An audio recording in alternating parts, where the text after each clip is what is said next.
Touring talkies ரசிகர்களுக்கு வணக்கம். வாங்க லென்ஸ் நிகழ்ச்சிக்கு போகலாம்.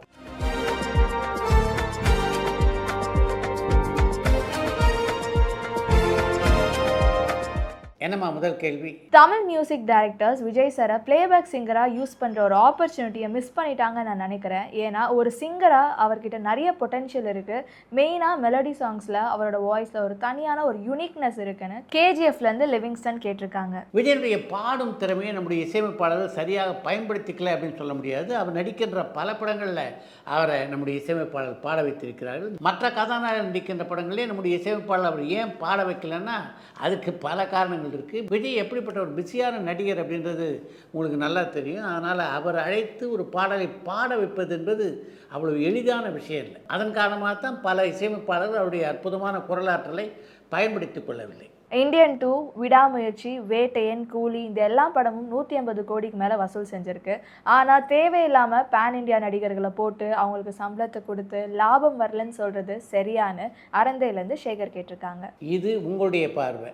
இதுக்கு இன்னொரு பார்வை இருக்குல்ல, அந்த நடிகர்கள் நடித்ததுனால தான் இது அந்த அளவுக்கு அது வசூல் பண்ணுச்சு அப்படின்றது அந்த தயாரிப்பாளருடைய பார்வையாக இருந்ததுன்னா. 100 கோடி வானவில் படத்தோட ஷூட்டிங் முடிஞ்சிருச்சா? அந்த படம் எப்போ ரிலீஸ் பண்ணுவாங்கன்னு மார்த்தாண்டம்லேருந்து ரஜித் கேட்டிருக்காங்க. 100 கோடி வானவில் திரைப்படத்துடைய படப்பிடிப்பு முடிவடைந்து பல மாதங்கள் ஆகின்றன. அந்த படம் வெளியாகலைன்னா அதுக்கு காரணம் பல பொருளாதார சிக்கல்கள் தான். ரோஜா கூட்டம், பூ, பிச்சைக்காரன் போன்ற நல்ல படத்தை டைரக்ட் பண்ண சசி அவர்கள் இப்போ ஏதாவது படத்தை டைரக்ட் பண்ணுறாங்களான்னு குவைத்லேருந்து அமிதேஸ்வரன் கேட்டிருக்காங்க. அபிஷேக் பிலிம்ஸ் ரமேஷ் பிள்ளைக்காக விஜய் ஆண்டனி கதாநாயகனாக நடிக்கின்ற ஒரு திரைப்படத்தை இப்போ சசி இயக்கி கொண்டிருக்கிறார். கேப்டன் பிரபாகரன் படம் நீங்கள் பார்த்துட்டீங்களான்னு ஆரணியிலேருந்து பாபு கேட்டிருக்காங்க. கேப்டன் பிரபாகரன் படத்தை பல முறை நான் பார்த்துருக்கேன். ஆனால் மறு வெளியீட்டிலே பார்க்கின்ற வாய்ப்பு எனக்கு அமையல. விஜய் சாரை தொடர்ந்து டாப் ஹீரோவில் இருக்கிற ஒரு ஆக்டர் தான் சிவகார்த்திகேயன். அடுத்ததாக இவரும் வந்துட்டு அரசியலில் வரதுக்கு வாய்ப்பு இருக்கான்னு திருச்சியிலேருந்து பாலு கேட்டிருக்காங்க. விஜய் தமிழ் சினிமாவில் ஒரு முக்கியமான இடத்தை இழந்து பல ஆண்டுகள் ஆகின்றன. அப்போல்லாம் அரசியலுக்கு வரணுன்ற ஆர்வம் விஜய்கிட்ட இல்லை. அரசியலுக்கு வர வேண்டும் என்ற ஆர்வம் விஜய்க்கு வருவதற்கு முக்கியமான காரணம் அவருடைய வாழ்க்கையிலே அவர் சந்தித்த சில பிரச்சனைகள். அதன் காரணமாக தான் அவர் அரசியலுக்கு வந்தார். அப்படிப்பட்ட பிரச்சனைகளை சந்திக்கின்ற ஒரு சூழல் சிவகார்த்திகேயனுக்கு அமைஞ்சால் அவரும் அரசியலுக்கு வருவார். இட்லி கடை படத்துக்கு அப்புறம் தனுஷ் சார் நெக்ஸ்ட் எந்த படத்தை டைரக்ட் பண்ணுவாங்கன்னு காஞ்சிபுரம்லேருந்து சரவணன் கேட்டிருக்காங்க. போர்த்துயல் படத்தை இயக்கிய விக்னேஷ் ராஜாவுடைய இயக்கத்தில் இப்போ தனுஷ் ஒரு படத்தில் நடிச்சிட்டு இருக்காரு. முதல் கட்ட படப்பிடிப்பு முடிவடைந்து இப்போ அந்த படத்தினுடைய 2வது கட்ட படப்பிடிப்பு நடந்து கொண்டிருக்கிறது. அது நீங்களாக பார்த்தீங்கன்னா 2-3 இயக்குநர்களுடைய படங்கள் நடிக்கிறதுக்கு தனுஷ் ஒத்துக்கொண்டிருக்கிறார். அதனால் இப்போதைக்கு அவர் அடுத்த படத்தை இயக்குவதற்கான வாய்ப்புகள் கொஞ்சம் குறைவு. புரட்சி கவிஞர் பாவேந்தர் பாரதிதாசன் அவர்கள் தமிழ் திரைப்படங்களில் நடிச்சிருக்காங்களான்னு நியூ ஜெர்சிலேருந்து எல்லமரன் கேட்டிருக்காங்க. புரட்சி கவிஞர் பாரதிதாசனுடைய பாடல்கள் பல சினிமாவில் இடம்பெற்றிருக்கு. ஆனால் அவர் சினிமாவில் தோன்றியதில்லை. நீங்கள் பிளேபேக் சிங்கராக இருந்திருக்கீங்களான்னு பல்லாவரத்துலேருந்து வெங்கடேஷ் கேட்டிருக்காங்க. பின்னணி பாடகராக இல்லைன்னாலும் குறைஞ்சபட்சம் பாடுகின்ற திறனாவது பெற்றவனாக இருக்க வேண்டும் அப்படின்றது தான் என்னுடைய ஆசை. ஆனால் அதற்கான சூழல் அமையாதனால நான் யார்கிட்டையும் பாட்டை கற்றுக்க முடியல. அதன் காரணமாக தான் இப்போ என்னால் பாடவும் முடியல. விஜய் சாரோட 2வது மாநாடு பாட்டை கேட்டிங்களா? ரொம்ப பவர்ஃபுல்லாக இருக்குது. இதே மாதிரி ஹெவியாக ஜனநாயகன் படத்தோட பாடல் இருக்குமான்னு மணிமாறன் கேட்டிருக்காங்க. எதிர்பார்க்கறதுல என்ன தப்பு? நீங்கள் தாராளமாக எதிர்பார்க்கலாம். கண்களால் கைதிசை மற்றும் பொம்மலாட்டம் படத்தோட தோல்விக்கு என்ன காரணம்னு நீங்கள் நினைக்கிறீங்கன்னு திண்டுக்கல்லேருந்து விஜய் கேட்டிருக்காங்க. கண்களால் கைதிசை, பொம்மலாட்டம் ஆகிய 2 படங்களில் 2 படங்களையுமே தோல்வி படங்கள் அப்படின்னு சொல்ல முடியாது. கண்களால் கைதிசை தோல்வி படம். பொம்மலாட்டம் படத்தை பொறுத்தவரையிலே சுமாரான வெற்றியை பெற்ற படம் அப்படின்னு தான் சொல்லணும். கண்களால் கைதிசை படத்தினுடைய திரைக்கதை நல்லபடியாக அமையல. அதன் காரணமாக தான் அந்த படம் தோல்வியை தழுவியது. பொம்மலாட்டம் அப்படி இல்லை. பொம்மலாட்டம் மிக அழகாக திரைக்கதை அமைக்கப்பட்ட ஒரு திரைப்படம். நடிகர் விஜயகாந்த் சார் ஷார்ட் டெம்பரான திருச்சியிலேருந்து பாலு கேட்டிருக்காங்க.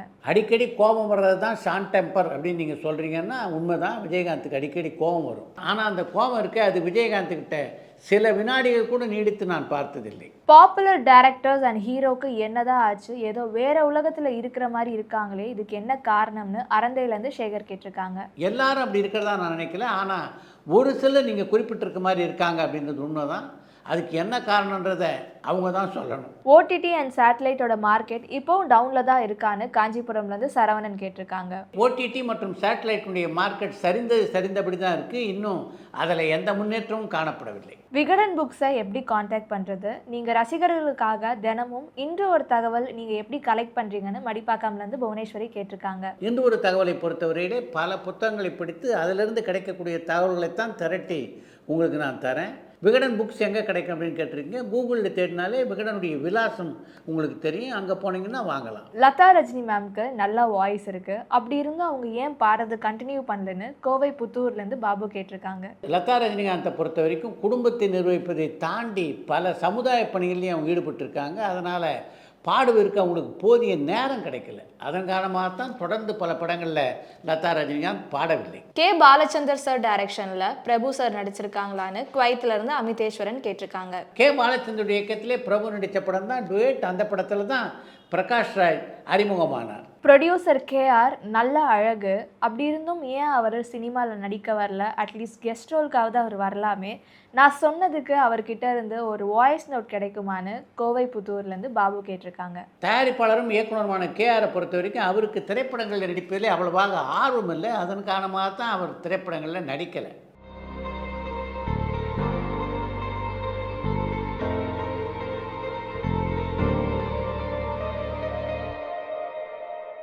உங்கள் சாய் வித் சித்ரா நிகழ்ச்சி ரொம்ப அருமையாக இருக்குது.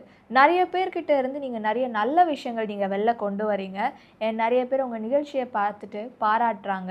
அப்படி இருந்தும் சில நடிகர்கள் ஏன் உங்களுக்கு இன்டர்வியூ கொடுக்க மறுக்கிறாங்க? இதை பற்றி நீங்கள் என்ன நினைக்கிறீங்கன்னு யூஎஸ்லேருந்து வெங்கட் கேட்டிருக்காங்க. சாய் வித் சித்ரா நிகழ்ச்சியில் கலந்து கொள்வதற்கு யாரும் மறுப்பதாக எனக்கு தெரியல. காலம் அமையலை. நேரம் காலம் ஒத்து வரும்போது நிச்சயமாக அவர்களும் நம்முடைய நிகழ்ச்சியில் இடம்பெறுவார்கள்.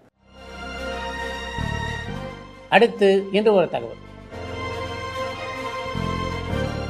புரட்சி கலைஞர் விஜயகாந்த் இரண்டாவது எம்ஜிஆர் என்று இன்றைக்கும் பார்த்தீங்கன்னா பல பேர் புகழ்ந்து கொண்டிருக்கிறார்கள். அது எந்த அளவுக்கு உண்மை அப்படின்றத பற்றி ஒரு சம்பவத்தை பகிர்ந்து கொண்டிருக்கிறார் சமுத்திரக்கனி. என்னுடைய இயக்கத்தில் உருவான நிறைஞ்ச மனசு படத்துடைய படப்பிடிப்பு உடுமலைப்பேட்டைக்கு பக்கத்தில் நடைபெற்று கொண்டிருந்த போது ஒரு மூதாட்டி அவசரமாக கூட்டத்தை விலக்கி கொண்டு விஜயகாந்த் பக்கத்தில் போனார்.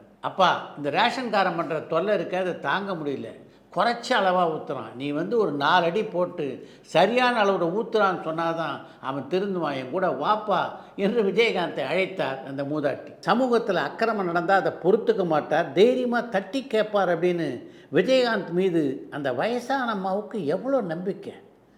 அதை பார்த்த உடனே என்னுடைய கண்கள் எல்லாம் கலங்கி விட்டது. கேப்டன் விஜயகாந்த் மீது பொதுமக்கள் எந்த அளவு நம்பிக்கை வைத்திருந்தார்கள் அப்படின்றத அன்றைக்கு நான் கண்கூடாக பார்த்தேன் என்று ஒரு கட்டுரையிலே பதிவு செய்திருக்கிறார் இயக்குனர் சமுத்திரக்கனி. இத்துடன் இன்றைய லென்ஸ் நிகழ்ச்சி நிறைய பெறுகிறது. மீண்டும் அடுத்த லென்ஸ் நிகழ்ச்சியிலே சந்திப்போம். ஹாரி ஜெயராஜோடு இணைந்து பணியாற்றக்கூடிய வாய்ப்பு எப்படி அமைஞ்சது? சார், ஹாரி ஜெயராஜ் அவர் காலை நேனு கம்யம் லேகா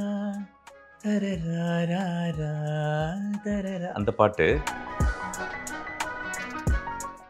அவர்கிட்ட நம்ம ரொம்ப பாராட்ட வேண்டிய விஷயம், கற்றுக்க வேண்டிய விஷயம் அவருடைய குவாலிட்டி, சவுண்டு குவாலிட்டி செதுக்கியிருப்பார்.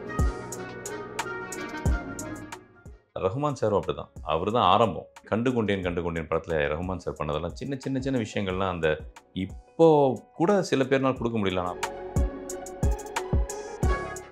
பெரும்பாலும் பாடலுக்கான இசையை சொல்லிட்டு உங்களை பாட சொல்லுவாங்களா, இல்லை அந்த படத்தினுடைய டைரக்டர் அந்த காட்சிக்கான சூழலையும் சொல்லுவாரா? அந்த மாதிரிலாம் ஒரு காலத்தில் நடந்துட்டு இருந்தது சார். இப்போது அப்படிலாம் இல்லை. அதாவது சார், ப்ராக்டிக்கலாக உண்மையாக சொல்லணும்னா, பரபரப்பான சினிமா செய்திகள், நட்சத்திரங்களின் பேட்டிகள், சினிமா வரலாறு ஆகியவற்றை பார்க்கவும் படிக்கவும் உங்களுக்கான இணையதளம் touringtalkies.co.